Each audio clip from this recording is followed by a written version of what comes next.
تو آئیے اس شخصیت تک پہنچنے کی جسارت کر رہا ہوں جو محتاج تعارف نہیں ہے، جو کسی کے تعارف کا محتاج نہیں ہے، جس کی شاعری، جس کا لہجہ خود ایک شناخت رکھتا ہے۔ معزز حاضرین، وہ مہتاب اس وقت ہماری ڈائس پر تشریف فرما ہے کہ جس کی روشنی کی ٹھوکر سے مجھ جیسے ذرے میں چمکنے کا شعور پیدا ہوتا ہے، وہ محترم نام، وہ معتبر نام ہندوستان کے مشہور معروف ناظم مشاعرہ محترم ہلال بدایونی کا ہے۔ میں اس وقت بڑے ہی ادب کے ساتھ ان سے گزارش کر رہا ہوں اور یہ کہتے ہوئے آواز دے رہا ہوں کہ گلوں میں رنگ بھرے باد نوبہار چلے، گلوں میں رنگ بھرے باد نوبہار چلے، چلے بھی آؤ کہ گلشن کا کاروبار چلے۔ مائک پر محترم ہلال بدایونی۔ مائک جو حضرت جنگی شہید رحمۃ اللہ علیہ فاؤنڈیشن کی زیر اہتمام منعقد ہے،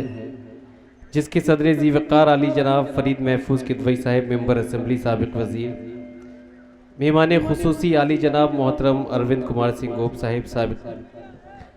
سابق کیبنٹ منسٹر، اس مشاعرے کنوینر محترم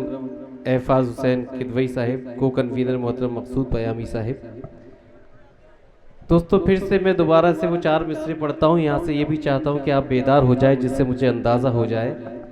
کہ یہ مشاعرہ کس قدر کتنی عظمتوں کو پہنچے گا۔ دہلیز پہ رکھ دی ہیں کسی شخص نے آنکھیں، دہلیز پہ رکھ دی ہیں کسی شخص نے آنکھیں، روشن کبھی اتنا تو دیا ہو نہیں سکتا، بس تم میری آواز سے آواز ملا دو، پھر دیکھنا اس شہر میں کیا ہو نہیں سکتا، بس تم میری آواز سے آواز ملا دو، پھر دیکھنا اس شہر میں کیا ہو نہیں سکتا۔ دوستو یہ مشاعرہ حضرت جنگی شہید رحمۃ اللہ علیہ سے بھی منسوب ہے، اور یہ بھی بڑے فخر کی بات ہے کہ آپ کے علاقے کی وہ عظیم شخصیت جس سے صرف ہندوستان کی عظمت دوبالا نہیں بلکہ ہندوستان کی سرحدوں کے باہر بھی انہیں اتنی ہی عظمتوں اور محبتوں کے ساتھ یاد کیا جاتا ہے۔ یہ مشاعرہ جہاں حضرت جنگی شہید رحمۃ اللہ علیہ فاؤنڈیشن کی زیر اہتمام ہے، 2-3 شعر میں پڑھنا چاہتا ہوں، اپنا فریضہ ادا کرنا چاہتا ہوں اس نسبت کے حوالے سے۔ اور اگر آپ واقعی وہ نسبت اور جو یہ فاؤنڈیشن ہے، اس کے تمام جو ممبران ہیں، اگر اپنی بیداری اور زندہ دلی کا ثبوت مجھے پہنچائیں گے تو مجھے احساس ہوگا کہ واقعی جو آپ کی فاؤنڈیشن ہے تو صرف فاؤنڈیشن نہیں بلکہ آپ اس کے ساتھ ایک عقیدت اور نسبت بھی رکھتے ہیں۔ ہم نور کے پیکر کی طرف دیکھ رہے ہیں، ہم نور کے پیکر کی طرف دیکھ رہے ہیں، ایک ماہ منور کی طرف دیکھ رہے ہیں، ہم نور کے پیکر کی طرف دیکھ رہے ہیں، ایک ماہ منور کی طرف دیکھ رہے ہیں، کچھ ایسا نوازا ہے حضور آپ نے مجھ کو، کچھ ایسا نوازا ہے حضور آپ نے مجھ کو، سب میرے مقدر کی طرف دیکھ رہے ہیں، کچھ ایسا نوازا ہے حضور آپ نے مجھ کو، سب میرے مقدر کی طرف دیکھ رہے ہیں۔ اور جس دن سے یہ سر آپ کے قدموں پہ جھکا ہے، جس دن سے یہ سر آپ کے قدموں پہ جھکا ہے، سب لوگ میرے سر کی طرف دیکھ رہے ہیں، سب لوگ میرے سر کی طرف دیکھ رہے ہیں۔ حضرات گرامی، آج کا یہ مشاعرہ بیادگار حضرت سرور بارہ بنکی منعقد ہے۔ اگر بارہ بنکی اور سرور کو الگ الگ بھی دیکھا جائے، صرف لفظ بارہ بنکی پر غور کیا جائے تو لفظ بارہ بنکی بھی اپنے آپ میں اتنا وزن دار ہے کہ اس کا پورا اپنا ادبی سرمایہ ہے، اور اگر لفظ سرور پر نظر ڈالی جائے تو سرور کی وہ کیفیات ہیں جس کے بغیر غزل کی تاریخ کا تصور بھی ممکن نہیں ہو سکتا۔ یہ شخصیت جناب سرور بارہ بنکی صاحب کی ہے۔ میں گفتگو کا آغاز کرتا ہوں محترم المقام ڈاکٹر انجم بارہ بنکی صاحب، جو اس روایت کو، آپ کے سرزمین بارہ بنکی کی روایت کو برقرار رکھے ہوئے ہیں۔ ان کی محبتوں میں تمام شعراء اور یہ جو کنوینر مشاعرہ محترم احفاظ صاحب، کو کنوینر محترم مقصود صاحب، ان تمام حضرات کی محبتوں میں تمام جو شعراء تشریف لائے۔ گفتگو کا آغاز کرنا چاہتا ہوں، جناب سرور بارہ بنکی کے کچھ شعر میں پڑھنا چاہتا ہوں، پھر تھوڑی سی آپ سے گفتگو۔ وہ مطلب یہ جو مجھے پسند کہ آرزو جن کی تھی ان کی انجمن تک آ گئے، آرزو جن کی تھی ان کی انجمن تک آ گئے،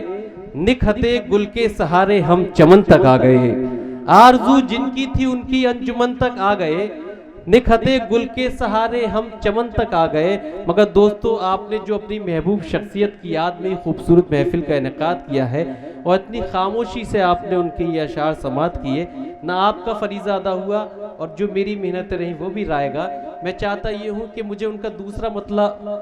اس وجہ سے پڑھنا پڑا جس آپ خاموش ہیں آپ سب حضرات, اور جس طرح سے آپ نے ان کے پہلے مطلع کو سماعت کیا. آرزو جن کی تھی ان کی انجمن تک آ گئے, نکھتے گل کے سہارے ہم چمن تک آ گئے. بے رخی سے آج بھی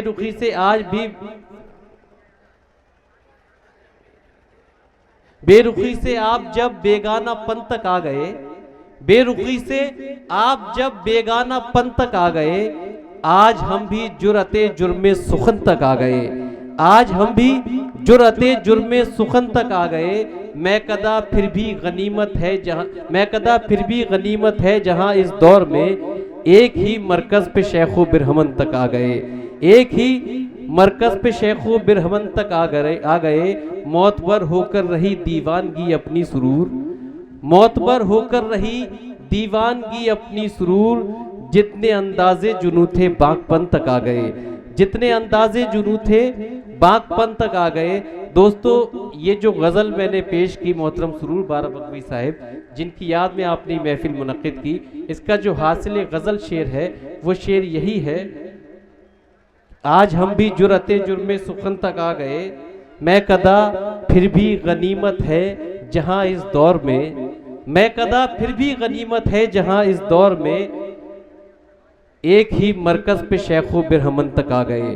دوستو یہ جو پیغام ہے یہ پیغام صرف سرور بارہ بغوی صاحب کا پیغام نہیں بلکہ یہ بارہ بنکی کا بھی پیغام ہے, یہ ہمارے ادبی محفلوں کا بھی پیغام ہے, یہ ہمارے مشاعروں کا بھی پیغام ہے, یہ ہمارے ہندوستان کا بھی پیغام ہے کہ جہاں ایک ہی مرکز پہ شیخ و برہمن آ سکیں. محترم اروند کمار سنگھ گوپ یہاں تشریف رکھتے ہیں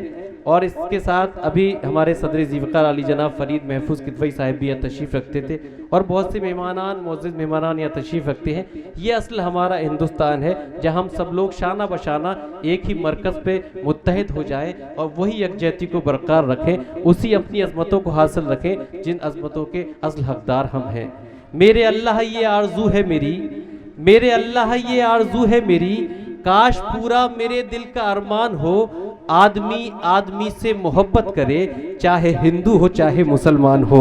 آدمی آدمی سے محبت کرے چاہے ہندو ہو چاہے مسلمان ہو. دوستو یہ ہماری تہذیب ہے, یہ ہماری سنسکرتی, یہ ہماری کلچر, یہ ہماری محفلوں کا مقصد ہے اور یہی بارہ بغوی کا, جناب سرور بارہ بغوی کا اور ہر مشاعرے کا مقصد ہے, ہر شاعر کا مقصد ہے. مشاعرے کو لوگ تھوڑا مشکوک نظر سے آج کل دیکھنے لگے مگر حقیقت یہ ہے, اروند سنگھ گوپ صاحب کی موجودگی میں یہ بات آپ تک پہنچاتا ہوں کہ حقیقت یہ ہے کہ مشاعرے کے اگر حروف پر غور کیا جائے تو مشاعرہ اس ادبی محفل کا نام ہے جس کا میم محبت کا درس دیتا ہے, مشاعرہ اس ادبی محفل کا نام ہے جس کا شین شرافت کا سبق دیتی ہے, مشاعرہ اس ادبی محفل کا نام ہے جس کا الف اتحاد کا علم بردار ہے. اگر اس کے عین اور رے پر غور کریں تو عداوتوں کو ختم کر کے رفاقتوں کو بڑھاوا دینے کا نام مشاعرہ ہے, اور اگر اس کے ہے پر غور کریں تو یہی ہماری تہذیب ہے, یہی ہمارا کلچر ہے, یہی ہمارا اصل ہندوستان ہے.